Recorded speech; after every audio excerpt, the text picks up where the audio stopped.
Hello friends, good morning. चलिए जानते हैं देश और दुनिया की तमाम छोटी बड़ी खबरें, जिसमें सोना चांदी, मौसम और राजनीति से जुड़ी बड़ी खबरें आपको बताएंगे सिर्फ 5 मिनट में। लेकिन उससे पहले वीडियो को लाइक जरूर करें और चैनल पर नए हैं तो चैनल को भी सब्सक्राइब कर लें। तो चलिए वीडियो को स्टार्ट करते हैं।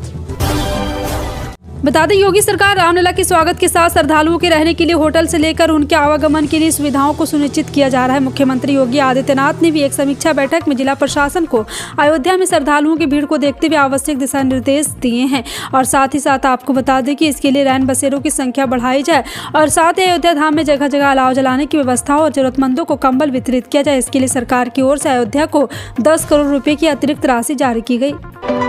कांग्रेस नेता प्रियंका गांधी के जन्मदिन दिवस के मौके पर उनके पति रॉबर्ट वाड्रा ने दिल्ली के सुखदेव विहार में लोगों को खाना बांटा। प्रियंका गांधी के इस खास दिन पर कांग्रेस के कार्यकर्ता नेता अलग अलग कार्यक्रम आयोजित कर रहे हैं। इसी बीच प्रियंका के पति रॉबर्ट वाड्रा ने अपने घर के बाहर भोजन वितरित किया, जहां कांग्रेस के कई कार्यकर्ता भी मौजूद रहे।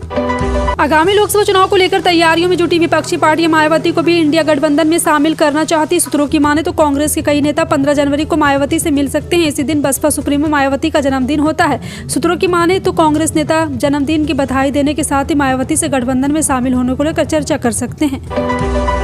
पहले मैच में स्टेडियम की किरकिरी होने के बाद बिहार के दूसरे मुकाबले में तेजस्वी यादव खुद मैच देखने पहुंच गए। इस दौरान तेजस्वी यादव ने बिहार के खिलाड़ियों का उत्साह भी बढ़ाया। तेजस्वी ने करीब 30 मिनट तक पटना के मोइनुल हक मैदान में बिहार और छत्तीसगढ़ के बीच चल रहे मुकाबले को देखा।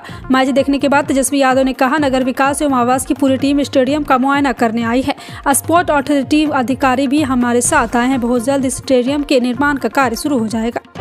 देश की राजधानी नई दिल्ली में इस सीजन के सारे रिकॉर्ड तोड़ दिए हैं। 12 जनवरी 2024 को दिल्ली में इस सीजन की सबसे ठंडी रात रही। सफदरगंज इलाके में न्यूनतम तापमान 3.8 डिग्री तक पहुंच गया। वहीं बेहद घने कोहरे ने दिल्ली को अपनी चपेट में ले लिया हुआ है। मौसम विभाग की माने तो नई दिल्ली में अभी ठंड और कोहरे का यही आलम रहने वाला है।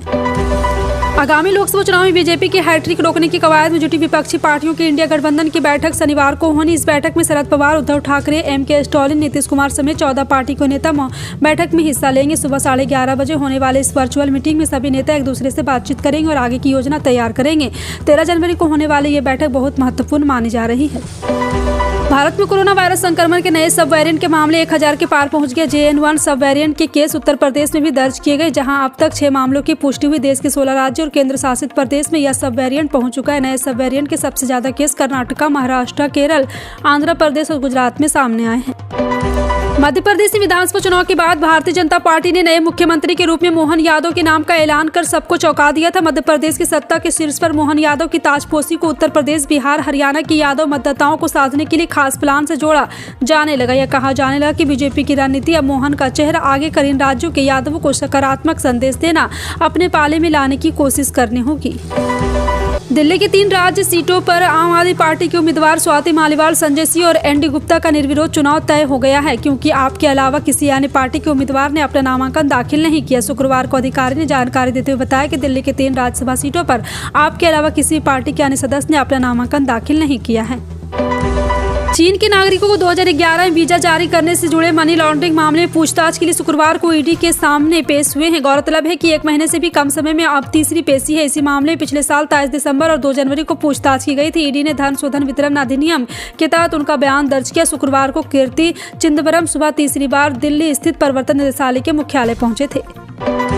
राम मंदिर के प्राण प्रतिष्ठा समारोह की तैयारी तेज हो गई है। 22 जनवरी को होने वाले इस कार्यक्रम को लेकर के लगातार तैयारियों का दौर अभी भी जारी है और आपको बता दें कि इसमें एक बार फिर से तैयारी को लेकर के अलर्ट भी जारी किया गया है। और कांग्रेस पार्टी के नेता सुप्रिया श्रीनेत ने कहा कि चारों शंकराचार्यों ने अयोध्या नहीं जाने का फैसला लिया है, लेकिन इस पर तो किसी का कोई नाराजगी नहीं। क्या इससे धर्म को ठेस नहीं पहुंचा? धार्मिक अनुष्ठान पर राजनीति करना बिल्कुल गलत है। साथ ही उन्होंने दावा किया है कि हम अयोध्या की यात्रा करने से मना नहीं कर रहे, बस हम 22 जनवरी को होने वाले समारोह में शामिल नहीं होंगे। दिल्ली से अयोध्या जाने वाले श्रद्धालुओं के लिए बुरी खबर है। भारतीय रेलवे ने अयोध्या कैंट के लिए एक बार फिर से रेलवे स्टेशन से आनंद विहार टर्मिनल के बीच चलने वाली वंदे भारत एक्सप्रेस ट्रेन को 22 जनवरी तक कैंसिल कर दिया। इस ट्रेन को ट्रैक मेंटेनेंस की वजह से रद्द किया गया। हाल ही में 30 दिसंबर को पीएम मोदी ने अयोध्या आनंद विहार वंदे भारत एक्सप्रेस को हरी झंडी दिखाई थी। कांग्रेस सांसद राहुल गांधी ने शुक्रवार को सरकार पर निशाना साधा। उन्होंने आरोप लगाया कि भावनात्मक मुद्दों को राजनीति के लिए इस्तेमाल किया जा रहा है और असली मुद्दों से लोगों को ध्यान हटाया जा रहा है। विवेकानंद के विचारों को याद करने की जरूरत। राष्ट्रीय युवा दिवस के मौके पर सोशल मीडिया प्लेटफॉर्म एक्स पर उन्होंने लिखा कि आज स्वामी विवेकानंद के विचारों को याद करने की जरूरत है, जिन्होंने युवाओं की ऊर्जा को एक समृद्ध देश का आधार और पीड़ित व गरीबों की सेवा को सबसे बड़ी समस्या बना था।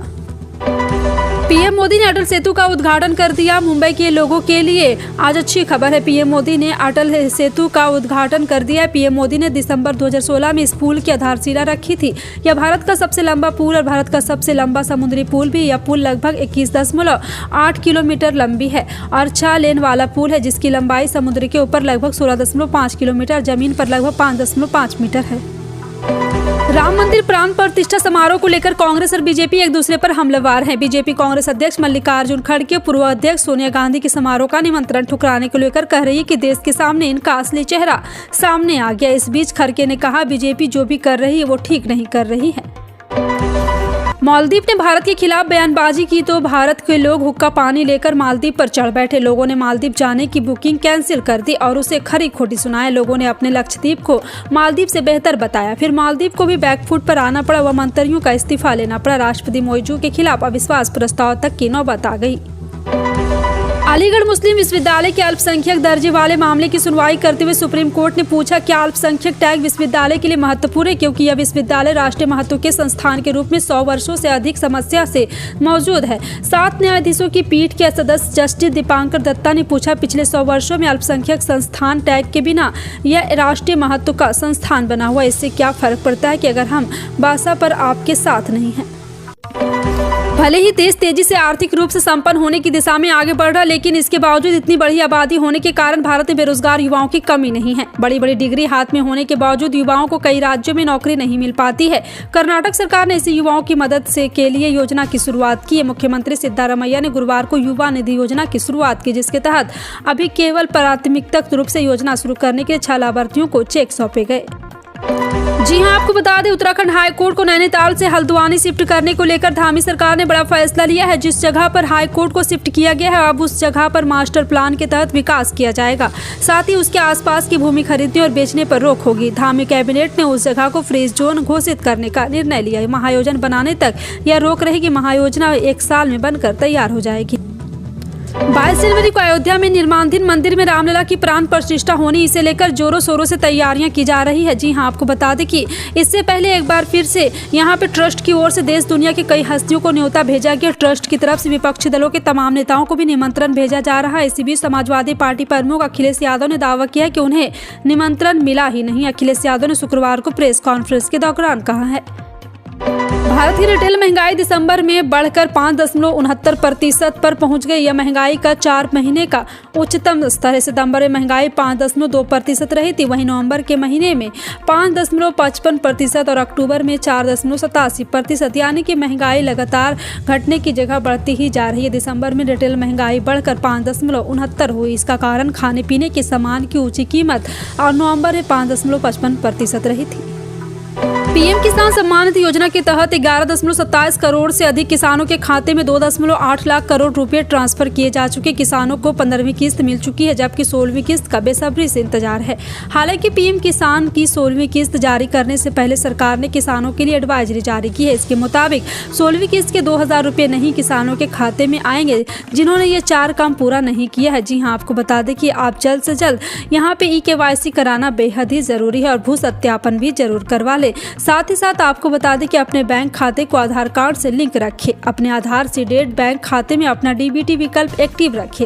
अपना EKYC पूरा करें और PM किसान पोर्टल में नाउ योर स्टेटस मॉड्यूल के तहत अपने आधार शेयरिंग की जांच कर ले।